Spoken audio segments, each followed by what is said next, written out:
Hello everyone, and welcome to the review of the Blitzwolf BS14 gimbal. And this is the first gimbal that Blitzwolf makes, and hopefully this will be at least as good as some of their other products are. In the box you are going to find the user manual along with a carrying strap and a mini tripod, which is very useful in some situations. And this thing also folds. It's really nice like this, and of course the gimbal will have a mount for it, and the gimbal comes in this nice hard case. Actually it's a combination of soft and hard case, but will protect the gimbal really nice. And it has these hooks or loops, and you can use that strap to carry it with you without breaking it. And if you take it out of the box, let's see what is inside. The gimbal itself, of course, and there is also a micro USB cable for charging and another hand strap. And the gimbal looks like this, really nicely made, really good materials, really good feel. It has this rubber band here, silicone or rubber, makes a very good grip. It has the USB port here for charging. It has the controls here accessible by your thumb. It has this trigger here along with another USB port, and this is for charging your phone. So you can charge your phone from the gimbal battery to prolong its runtime. That is great. And the screw mount here. And this also has a locking folding system. You unclip it and now it's free. And to balance the phone, you have this screw here, and you can adjust the length of the arm so you can balance it nicely. And you have this button here, this mount, and you can also rotate the phone holder from portrait to landscape mode. This is of course adjustable, and you can move it up and down to adjust also the level of the phone in relation with this axis, so it's balanced better. The gimbal comes with an app called Gimbal Pro, and it detects the stabilizer right away. You just click on it. You just have to have Bluetooth enabled, and now you have the gimbal working. Very good stabilization, very steady. Even if you mess with it, it will keep the position really well. And now checking the app, let's see what we can do with it. First, let's go to the settings, and in the settings menu we have settings for the camera, panorama quality, high, medium, low. And let's see what else we have here. So we have the gimbal settings, we have rapid configuration, fast, medium, slow. We have joystick control direction, we can reverse it, pan reverse, still reverse, follow speed, vertical speed. So plenty of stuff here to adjust, and you can calibrate it. Of course, you can reset the gimbal. And on general we have device name and device info, not very useful, not settings. And let's see what else we have here. We have this home button, takes us to this menu where we have gallery and my app and find device, enter camera. Alright, and we have this button here. This is the camera settings, and we have beauty mode, and we have a white balance setting, and we have a grid, and we can have grid and grid with diagonals for framing your subject better. We have video resolution, and I already love this gimbal because on all my tested gimbals, even though my phone supports 4K resolution and 60 frames per second, none of them had working 4K. This one has 4K, and it seems that it will work if I select it. We'll test that later. And we have a flash setting and HDR setting, and HDR should improve dynamic range. I don't know if it works or not, that is to be tested later, but all the settings are selectable and they do work, they do not fail, and they do not throw any kind of errors. Then let's see here, we can change the working mode from video to from photo to video, and we can select the profile for the video. We have video, slow motion, time-lapse, and motion time-lapse. Great. I love motion time-lapse, as you can program various points for the gimbal to follow, and it will take snapshots of that and will follow motion, and you can do some awesome shots with that stuff, so it's great. Then we have this button here, so I'm going to close this menu. Let's see what this thing does. This thing will make you see me, which I do not like right now. And this is the gallery, so it will show what you have recorded with the gimbal.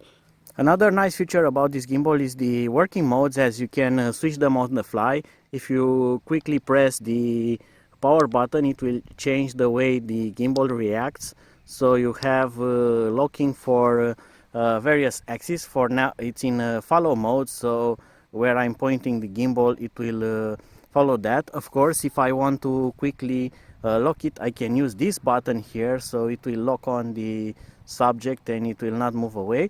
But also I can switch on the fly the working mode here, so I can lock one of the axes or both of them, or now I'm yawing and the gimbal is pointing at the same subject, and that is really nice. It's very useful when you are filming various subjects, so you don't have to enter the settings and choose another working modes. Or there are some gimbals that you actually need to hold this button to use it in a needed mode, and that makes it awful, because shooting like 10 minutes with this button pressed, it will make your hand numb. And now let's get some footage with this gimbal and see how it reacts in real usage, and we'll come to some conclusions later.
And as you have seen, the gimbal performs absolutely amazing, and you can do some really nice compilations with it.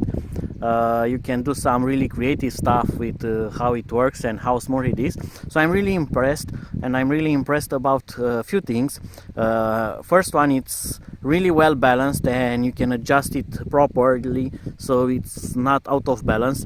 Also, the motor is placed really nice with that arm, so the camera is way off the motor here, so it will not get either off balance by trying to move the phone not to shoot the motor, while this can be offset a lot more, so it avoids that. This is a big pro, and I really like that, as some of my phone gimbals need to take the phone out more than the arm adjusts, or the arm will not adjust properly, so the camera will stand in the way of the motor, so you are going to film that or either unbalance the gimbal, which is not really good.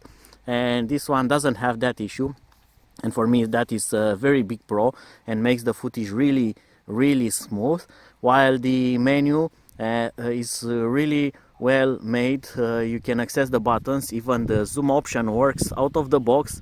You don't have to adjust anything to it, you don't have to set up anything. The app is brilliant, it doesn't crash, it doesn't have any kind of issues, works in 4K, which is amazing. Things that are not actually available on gimbals such as Feyutech or Moza. Those either crash or do not work in 4K or have various issues.